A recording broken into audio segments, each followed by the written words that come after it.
we've got our Pledge of Allegiance that we say every morning in our classrooms, like good patriotic little children who have absolutely no idea what it is we're saying. Yes.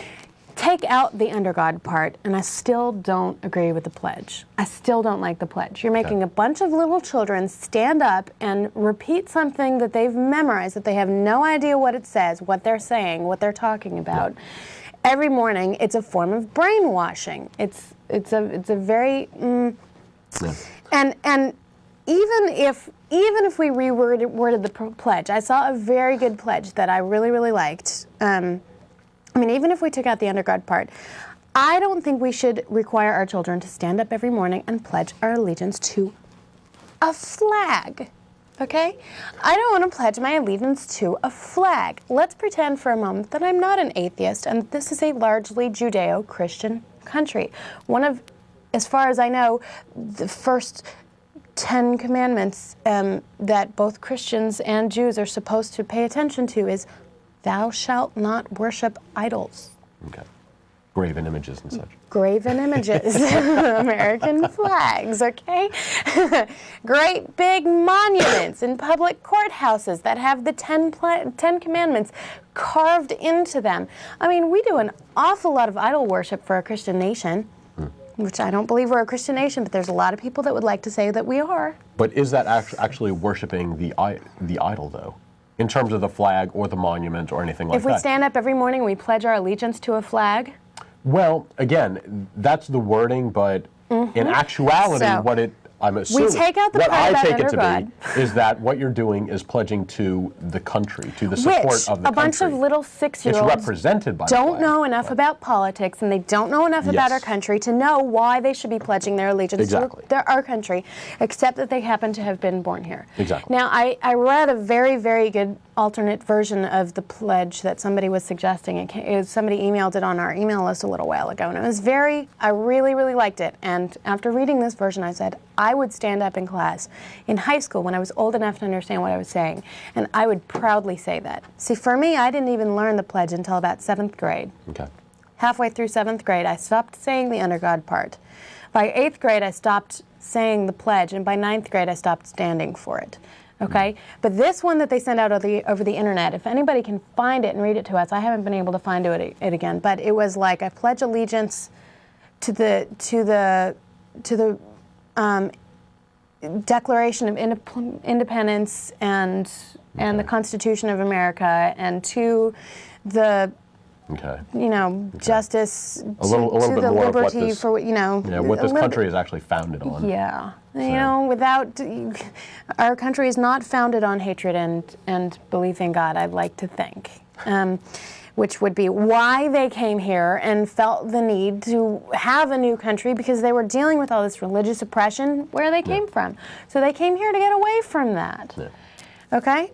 But, okay, so in our schools, little children who have no idea what they're saying are made to stand up every morning and say the Pledge of Allegiance.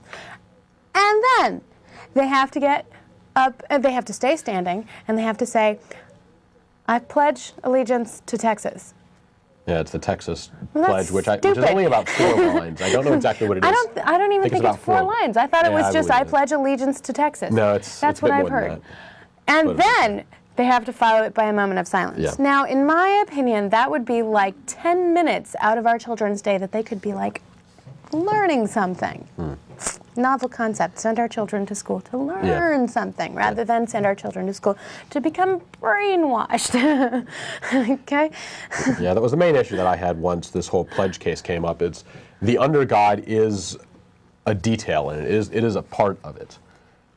Mostly I just have issues with blindly doing anything like that. And again, the pledge, the children typically don't understand it. They don't have a good grounding in, what's actually being said. It's just these string of random words that you get up and you do this, and then you and then you're done. It's a breakup in the day, and it's just basically, it's not really understood. They don't know exactly what it is that's being said. And I don't agree that something like that should be happening, be it religious, patriotic, or anything for that matter. Again, once high school kids who have a little bit more understanding of this country, what it's founded on, stuff like that, if they want to pledge, I don't have a big problem with that. Once they understand what it is that's being said.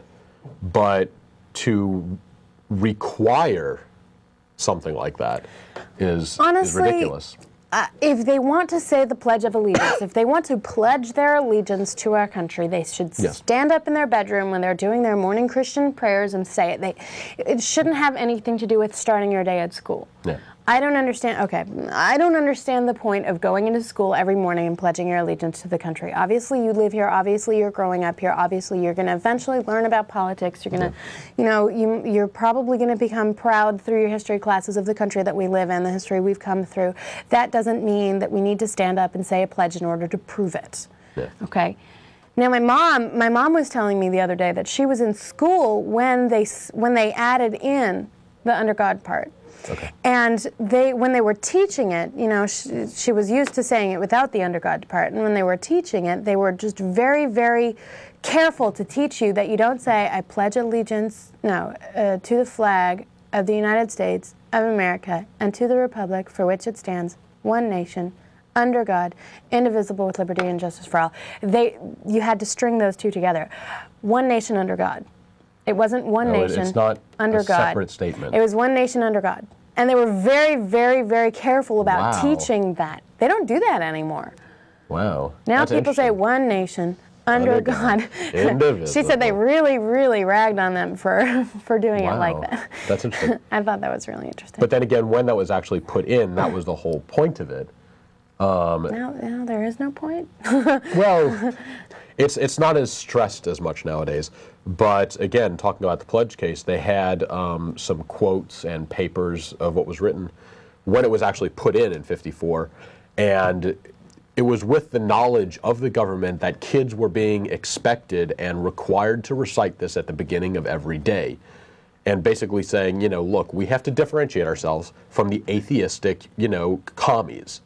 That's exactly the point of putting under God in there. That was the entire point of it, and they knew that kids were being required to say this. And so it was with the intent that every day we're going to make the kids stand up and pledge that this is a nation under God. And it was not just a hollow words of ceremonial deism or something like that. It was very, very specific what they're talking about. And now they're trying to argue that it doesn't really mean anything anymore. It certainly meant something when they put it in. So yeah, that could go. But we're not a nation under God. We're a nation free from religious oppression, theoretically. Exactly.